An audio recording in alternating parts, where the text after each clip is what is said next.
नमस्कार विद्यार्थियों, स्वागत है आप सभी का आपके अपने YouTube प्लेटफॉर्म उदय एजुकेशन में। बात करेंगे इस वीडियो में कक्षा 7वीं के विज्ञान विषय के पेपर के बारे में, जो कि आपके आगामी वार्षिक परीक्षा की दृष्टि से इम्पोर्टेंट रहने वाला है। विद्यार्थियों, आप सभी से विनंती रहेगी इस वीडियो को अंत तक देखिएगा।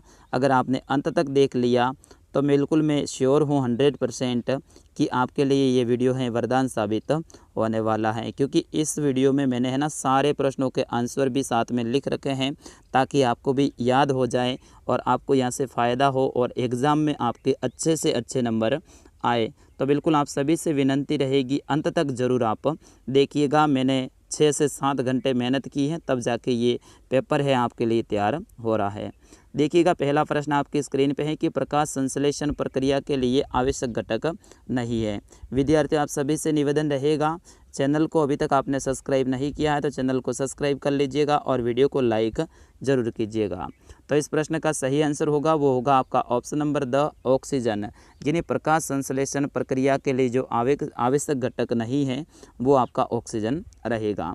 अगला प्रश्न देखिएगा, प्रश्न संख्या 2 है कि एक कोशिकीय जीव हैं, गाय, बकरी, अमीबा या फिर खरगोश। तो विद्यार्थी आप सभी को पता होगा कि एक कोशिकीय जीव हैं, वो कौन सा है? अमीबा है। तो अपना ऑप्शन नंबर स रहेगा इसका सही आंसर। प्रश्न संख्या 3 को देखिएगा, रेशम कीट पालन कहलाता है। तो विद्यार्थियों, रेशम कीट पालन है वो क्या कहलाता है? सेरीकल्चर कहलाता है। ध्यान रखिएगा आप सभी, ये प्रश्न आपके परीक्षा की दृष्टि से 101% इम्पोर्टेंट हैं, तो इसको आप याद कर लीजिएगा।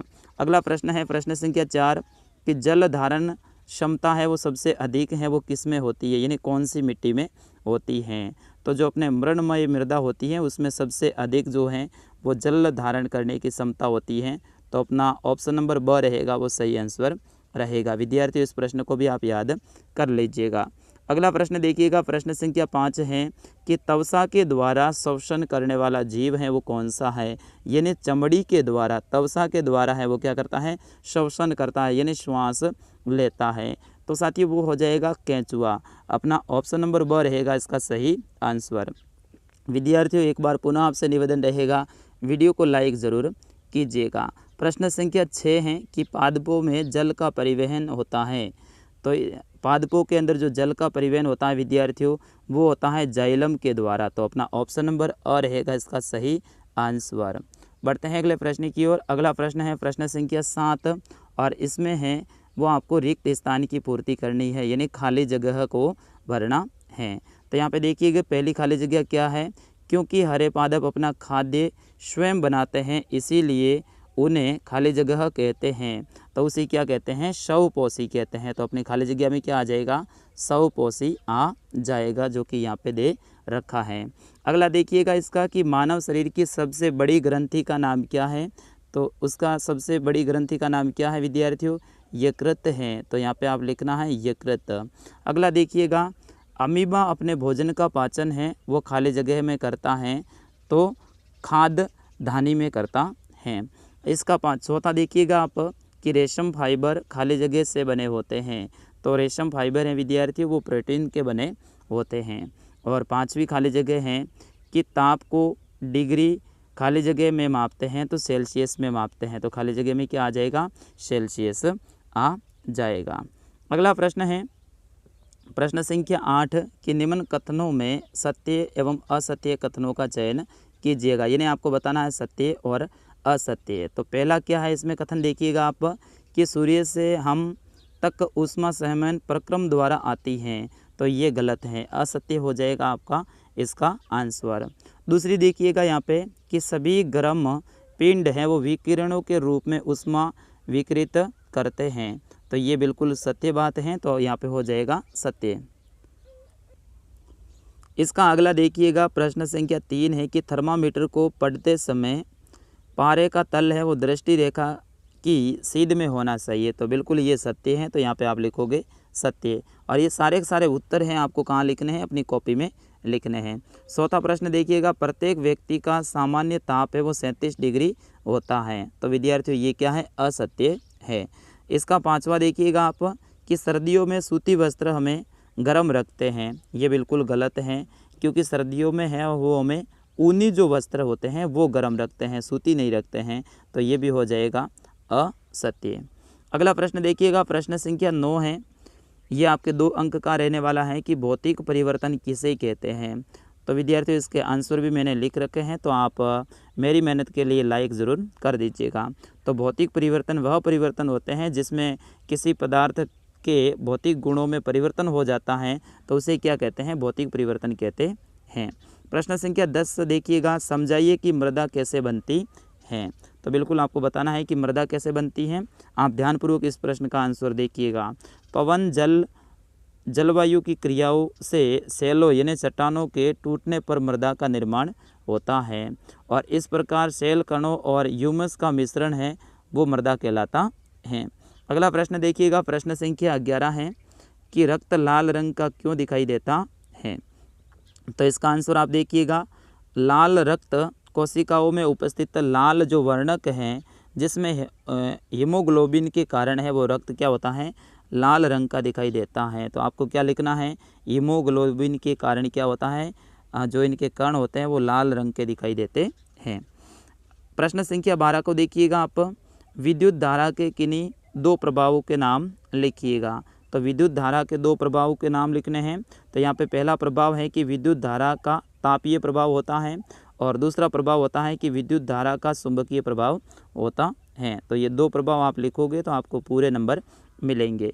प्रश्न संख्या 13 है कि उत्तल तथा अवतल लेंसों में 2 अंतर है वो आपको लिखने हैं। तो सबसे पहले उत्तल लेंस देखेंगे, तो यह लेंस है वो किनारों की अपेक्षा 20 में मोटे होते हैं।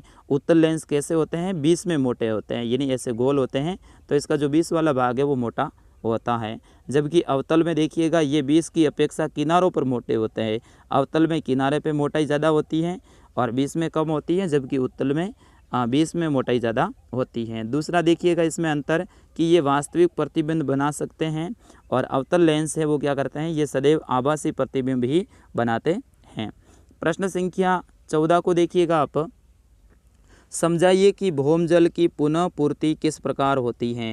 तो यहाँ पे उत्तर देखिएगा, भौमजल का मतलब क्या होता है विद्यार्थियों, भूमि के अंदर का जल, यानी जो भूमि के अंदर का जल अपन निकालते हैं तो वो जल कौन सा होता है, वो भौमजल होता है।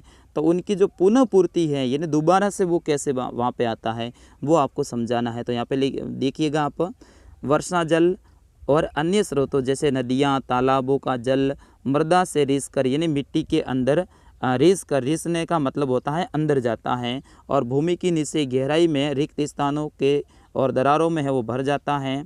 जैसे भूमि का जल रिसाव है वो अतःशोधन कहलाता है।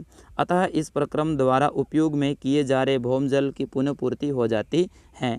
यानी बारिश होती है या फिर कोई नदी बहती है या फिर कोई तालाब होता है, तो उनका जो जल है रिस के ज़मीन के अंदर चला जाता है, और अंदर जो स्पेस होता है यानी खाली जगह होती है, रिक्त स्थान होती है, वहाँ जाके ये इकट्ठा हो जाता है, और इस तरह से जो अपन ने भूमि के अंदर का जल निकाला था उसका स्थान ये जल ले लेता है। तो इसे क्या कहते हैं, भौमजल की पुनः पूर्ति कहते हैं।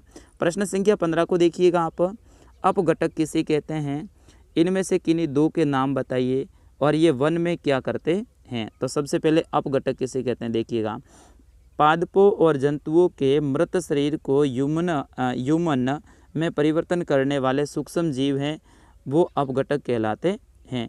किसको, पादप और जंतुओं के मृत शरीर होते हैं ना, उसको ज़मीन के अंदर मिलाते हैं, उसे क्या कहते हैं, अपघटक कहते हैं। जैसे कि बैक्टीरिया हो गया, मशरूम हो गया, ये क्या है, अपघटक का कार्य करते हैं। अपघटक वन में उगने वाले पौधों के लिए पोषक तत्व की आपूर्ति को बनाए रखने में सहायक होते हैं। प्रश्न संख्या 16 देखिएगा, बेहद ही इम्पोर्टेंट है ये चित्र, आपके एग्ज़ाम की दृष्टि से 101% इम्पोर्टेंट रहेगा, तो इसको याद करके आप ज़रूर जाइएगा कि वायु के संगठन को एक वृत्त रेखा द्वारा बताइए। यानी अपना जो ये वायुमंडल है इसमें वायु कौन कौन सी गैस है वो कितने प्रतिशत भाग में फैली हुई है। तो यहाँ पे देखिएगा, सबसे पहले ऑक्सीजन है वो 21% भाग में फैली हुई है, और सबसे ज़्यादा जो गैस फैली हुई है यहाँ से यहाँ तक आप देखिएगा ये है नाइट्रोजन गैस, 78% भाग में फैली हुई है, और अन्य जो गैसें हैं वो 1% भाग में फैली हुई हैं, जिसमें ओजोन वगैरह ये सारी गैसें हैं।